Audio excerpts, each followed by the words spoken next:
Hey everybody, and welcome to episode 4 of Game Night Date Night. Game Night Date Night is in collaboration with Games and Couples. Now, Games and Couples do amazing thing. They concentrate on couple counseling, utilizing board game as a main tool. And one of the things that they've done is they've created their own rating system to help couples decide which game would best suit their needs. Now, this rating system is on 3 different topics and it's from 1 to 5. Keep in mind, 1 is not bad, 5 is not good. It just depends on where you are as a couple and what you're looking for. So the first thing that the rating is on is conversation and connection potential. So some games have just so much going on that there's just no time to hold a conversation, while other games are a little bit more relaxed and you can have a nice conversation with your partner while you're playing. But depending on where you are as a couple, maybe this is a time of day that you guys reconnect with each other for after work, or and something that holds the conversation or allows to be able to hold a conversation is what you're looking for. Well, maybe things have been tense and you're trying to avoid sparking another fight, maybe, so having lower conversation while still being able to spend some quality time together is more what you're looking towards. So in that case, you would look for something that's a little bit on the lower side of the rating. The next thing that is rated on is the getting to know you. So some games is very much where you're doing your own thing. You have your own board, you're doing, like you're putting things on your own board, and there's very little interaction. And in that case, you would not really get to learn a whole lot about your partner while playing the game. While other games has a lot more interactions. You kind of, see how the other person think or how they make their decision, and you would learn a lot more about them. And the final thing that the rating is on is potential for hurt feelings and conflict. Let's face it, some of these games can be a little bit cutthroat. While some are more, cooperative, or there's very little potential for hurt feelings. If things are already tense in the relationship, you might look for something that's a little bit more on that lower scale here. Or maybe you're looking at working on conflict resolution, and this is a great way of doing that in a controlled environment, so you might want to look at something that's a little bit higher on this scale. So every week we've been showcasing a different game and kind of putting it through this rating system. So I'll talk about those for this episode. The first game we've showcased in the month of May was Radland.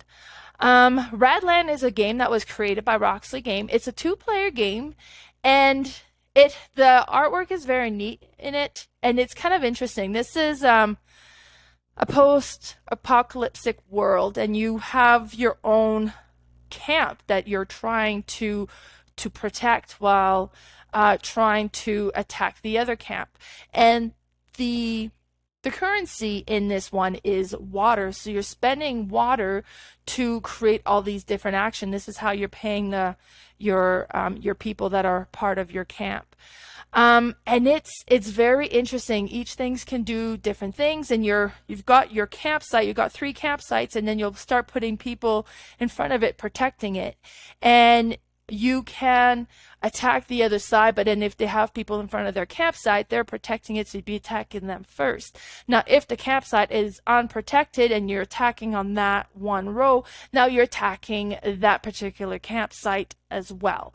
And then the goal is to be the last player standing with at least one campsite still intact. It's a very interesting game. It plays fairly quickly. It's easy to learn. It was neat. And this is, let's go through the rating system actually. So for conversation and connection potential, I've put this one at a 3 out of 5. You're playing your card, you're kind of doing these different things, but you can still maintain a conversation. There's some things going on, but it's not so overwhelming that it allows no time for conversation. In the getting to know you, I would put this one at a 3 out of 5. It was really interesting to kind of decide, okay, because you can sacrifice your cards to kind of do the quick action and then get discarded. Or, which one you're kind of trying to protect, or which one you're going to send to kind of crawl up into the event. And some of these events that you can activate will actually destroy everybody, your own characters included. And is that something that you would kind of consider doing?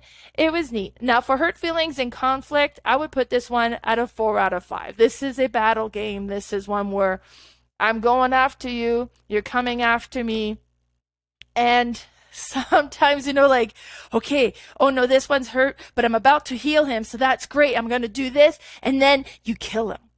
And, so there was a few moments where certain action were activated that caused a lot of damage. I should point out I lost badly at this game the first time we played. And yeah, so I mean, if that's not something you're into, or, keep that in mind. It might be a little bit frustrating. Let me show you a little bit more pictures of this one here. So one thing that's really great is this game comes with a player aid. That makes it so much easier to kind of follow how to play, what you can and cannot do on your turn. So I'm a big fan of that. As I mentioned, the artwork is great. It's a fairly simple game to play. And it was great. So that was Radland. The second game we showcased in the month of May was Watergate. So Watergate is a game based on the Watergate scandal. Now, when I first got this game, I really didn't know anything about it, so I kind of Googled a little bit more into it. So during the Nixon administration, when Nixon was president, now Nixon has military background, so there was a lot of war going on. And the people were starting to get pretty upset about that because their loved one was in a bunch of war in Vietnam and all that stuff, and they felt it was kind of unnecessary. So there was getting a little bit of bad reputation about this. Now, the Nixon administration were really trying to cover up some stuff and to get rid of some documents to kind of stifle down the unpopularity that was happening for him, because they really needed to get him to be elected again. And this is where, like, the Watergate scandal happened, because they've destroyed a bunch of documents in the Watergate. Now, during that time, there was two journalists that really kind of got a hold of this and started uncovering tons of stuff. And they were digging up all sorts of stuff that they were kind of making public, until eventually it triggered an official FBI investigation.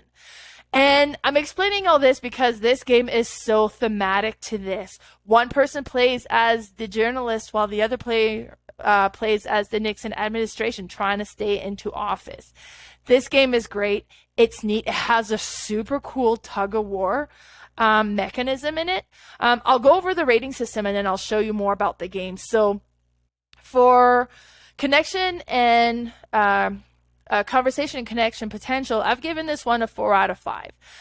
Every round, the Nixon administration is going to put 3 documents onto the middle portion of the board, and you're going to start playing cards to move things your way or move things the other way.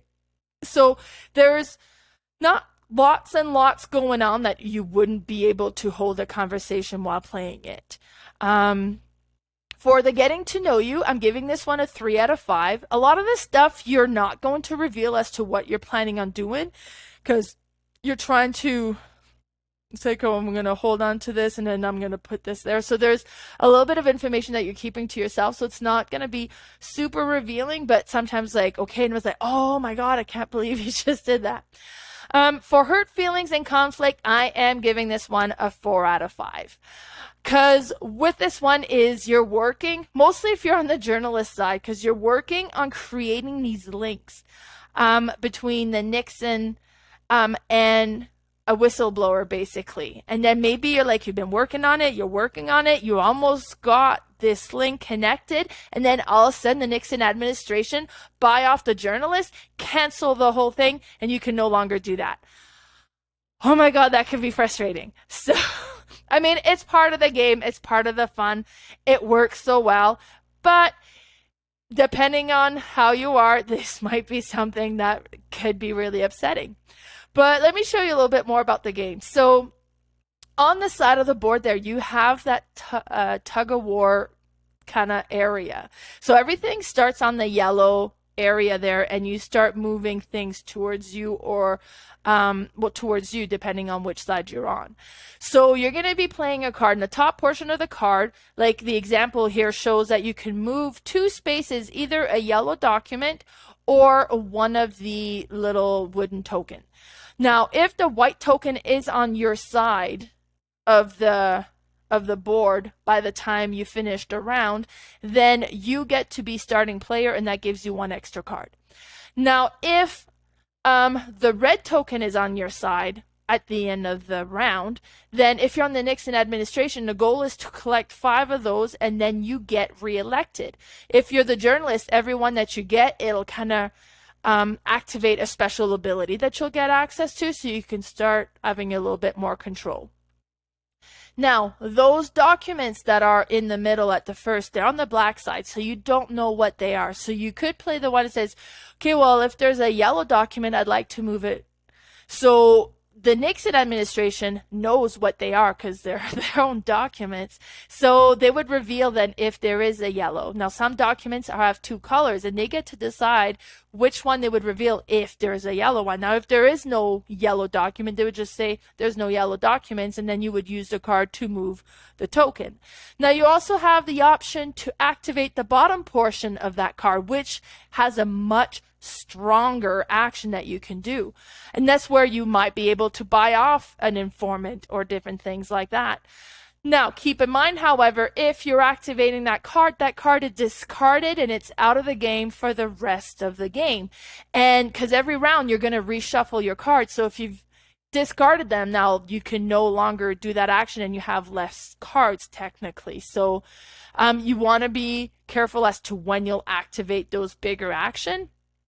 Now, the other part of the game that you're doing is when you get some of those documents on your side, you're going to go to the clipboard portion. So we have a picture of Nixon in the middle, and some area are yellow, there's blue areas, and there's green areas. So that's where you would have to put those colored documents on. Yellow would have to go on a yellow spot, blue would have to go on a blue spot, and so on. And you're trying to create a link between Nixon and one of the informants. So you would kind of strategically place your document. Now, Nixon, when he gets a document, is going to strategically position that document on the black side because he's destroyed that document and try to block the path that you're making. It's so neat, like that tug of war and then collecting the documents and putting it on the pegboard, trying to create a link. And you, as the journalist, you're trying to create 2 links to win the game. And as Nixon, you're trying to collect 5 of those red tokens, or the red tokens 5 times, so that you are reelected. Such a fun, neat game.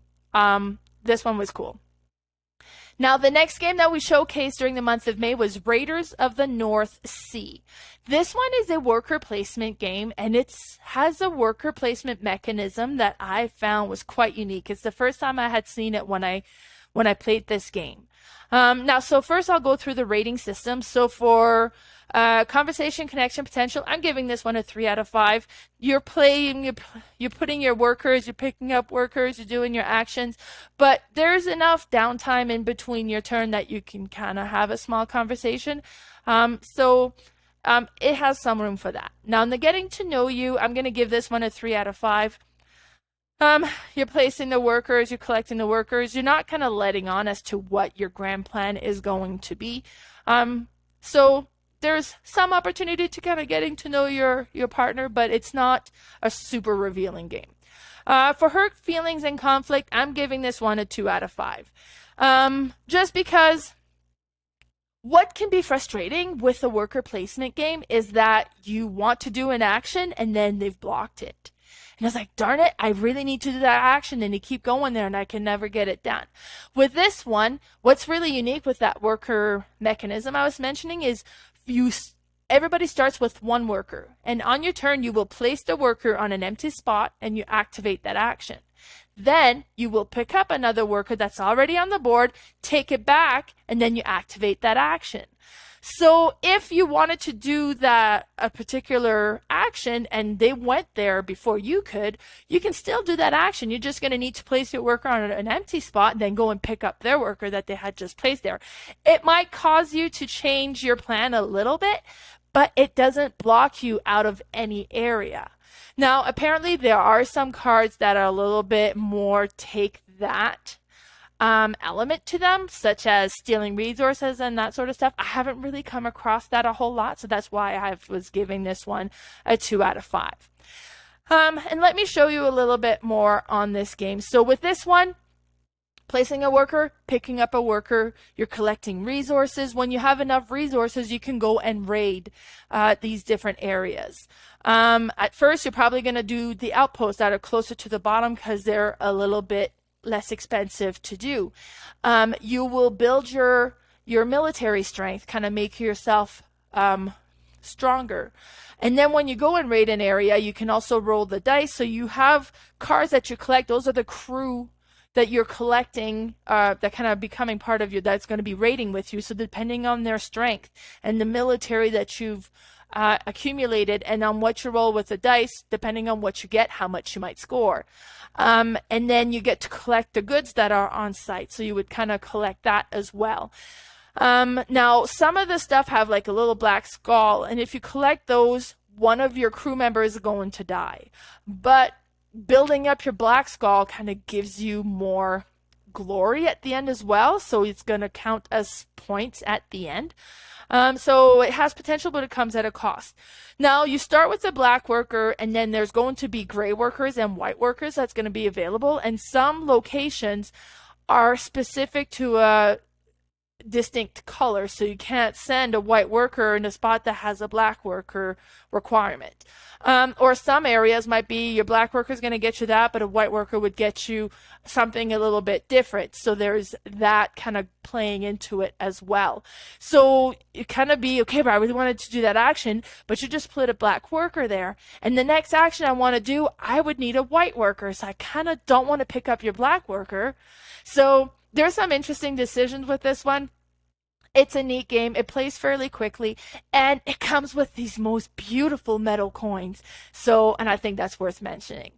So that one was Raiders of the North Sea. Then the last game we've showcased during the month of May was Hive. Hive is a very simple, clunky, chunky game, and it's a puzzle game. Plays kind of has like a chess element to it. Now, in the rating system, for the conversation and connection potential, I give this one a 4 out of 5. On your turn, you either add a tile or you move a tile. And then on their turn, they do the same. So there's lots of opportunity to hold a conversation while playing this game. For the getting to know you, I'm giving this one a 3 out of 5. It's interesting to see what type of strategy that your partner is going to do, if they're going to notice what you're trying to do. So this one's neat for that. And then for hurt feelings and conflict, I'm giving this one a 2 out of 5.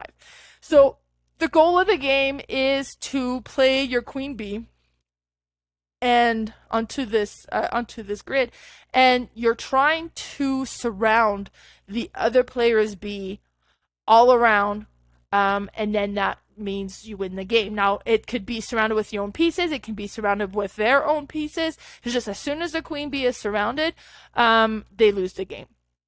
Now, each tile has a different insect on it, and each insect is going to play a little bit differently.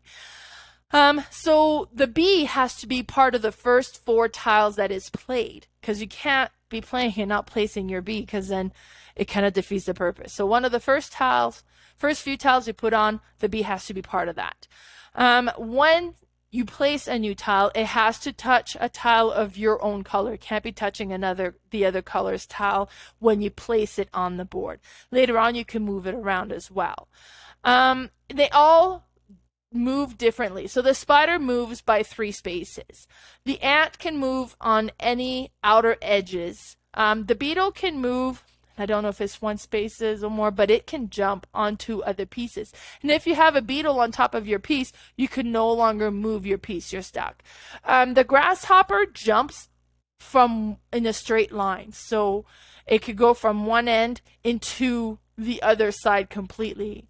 And it can go in any direction as long as it's in a straight line. The only thing you got to maintain is you cannot move a piece that would create some pieces to not be connected to the main hive anymore. So you got to make sure that things stays connected. Now, because of that, this is also a way that you can trap another player's insect. So maybe they're moving their pieces because they're trying to get to a place, but then you move your piece kind of on the extremity of it. So now they can't move theirs because it would leave that one floating. So you kind of wreck their plans. It's really interesting. This is a game, I gotta say, I lose at a lot. I'm not very good at Hive, but it is a lot of fun. And those are all the games we showcased this month. So be sure to follow us on Instagram. My Instagram is boardgame_mama. And there is also Games and Couples. On Facebook, my Facebook group is Board Game Mama and Friends is playing all the games. And we also have Games and Couples, Love in the Age of Board Game. And the YouTube channel is Board Game Mama or Games and Couple, Love in the Age of Board Game. So be sure to tune in next month and to see all the games that have been showcased for the month of June. Bye, everybody.